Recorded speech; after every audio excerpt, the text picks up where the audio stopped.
Nous sommes le groupe 7 de la classe de 3e E et nous allons vous parler d'un film que l'on a vu dans le cadre d'un cours d'EMC. Il s'intitule L'ami retrouvé, réalisé par Jerry Statsberg en 1989. Cet oral porte sur le sujet le groupe contre l'individu. C'est en 1988 qu'un Américain d'origine juive revient dans sa ville natale après qu'on lui ait annoncé que ses parents sont décédés. Il va donc aller chercher leurs biens et à l'espoir d'y retrouver un vieil ami d'enfance. Ce voyage le replonge dans ses souvenirs qu'on voit grâce à des flashbacks en noir et blanc. Sur cette image, on peut voir Conrad et Hans. On pourrait penser que le est brisé car petit à petit dans le film, l'amitié se brise. Le titre est L'ami retrouvé. Hans est le personnage principal de l'histoire. Il est hanté par son passé qu'il a essayé d'oublier. On pourrait croire que c'est parce qu'il était mauvais, triste ou décevant. Il a même changé de prénom. Hans étant juif, pour lui, la montée du nazisme est très menaçante. Lui et son ami voient de plus en plus de défilés de jeunesse hitlérienne et d'affiches de propagande. Le nazisme fait désormais partie de leur éducation. Hans et son ami traversent beaucoup d'épreuves ensemble jusqu'à ce que Conrad lui avoue qu'il a entièrement confiance en Hitler. Hans prend ça comme une trahison. On voit Hans dans Central Park à New York, là où ses parents l'ont envoyé étudier parce qu'il était victime de discrimination. Et sur l'autre image, on voit Hans et Conrad qui sont chez Conrad. La montée du nazisme éloigne les deux amis car Conrad soutient Hitler et il est en accord avec ses idées. Hans, lui, est contre Hitler car il est juif.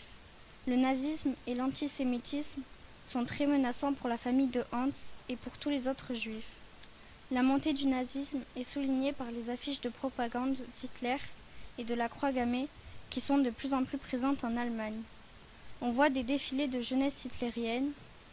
Elles passent devant le lycée et sur le chemin pour aller chez Gertrude. On les reconnaît grâce à leurs bandeaux portant la croix gammée et à leur salut hitlérien. Au lycée, une nouvelle loi veut que les élèves fassent le salut nazi dès leur arrivée dans l'enceinte du lycée. Hans refuse de le faire car il est juif. Sur la première image, on voit Hans devant des affiches de propagande avec le signe nazi. On pourrait croire qu'il est triste car le nazisme prend de plus en plus de place en Allemagne. Sur la deuxième image, on voit Hans entouré de lycéens faisant le salut nazi au lycée. C'est une nouvelle loi. Et sur la dernière image, on voit un défilé de jeunesse hitlérienne. On le voit grâce à leur drapeau avec la croix gammée. Sur la calèche, il y a Hans, Conrad et la cousine Gertrude. D'un côté, il y a Hans, puis l'école, la société et la famille de Conrad forment le groupe. Hans, lui, pour l'obligation religieuse, fait partie des principaux concernés de la montée du nazisme. Conrad, lui, n'a pas de religion, mais soutient les idées politiques de ses parents. L'école, elle, veut enseigner les valeurs morales de la nouvelle république hitlérienne à ses élèves. Le nazisme fait partie de leur éducation. Hans subit l'influence de ses camarades, mais il reste fidèle à lui-même. Première image, on voit Conrad avec ses parents au théâtre, où il devait rejoindre Hans, mais qu'il a ignoré. Sur la deuxième image, on voit Hans et Conrad chez la cousine de Conrad. Sur la troisième, c'est les SA qui vont arrêter le père de Hans. Et sur la dernière, c'est Conrad, le nouvel élève de la classe.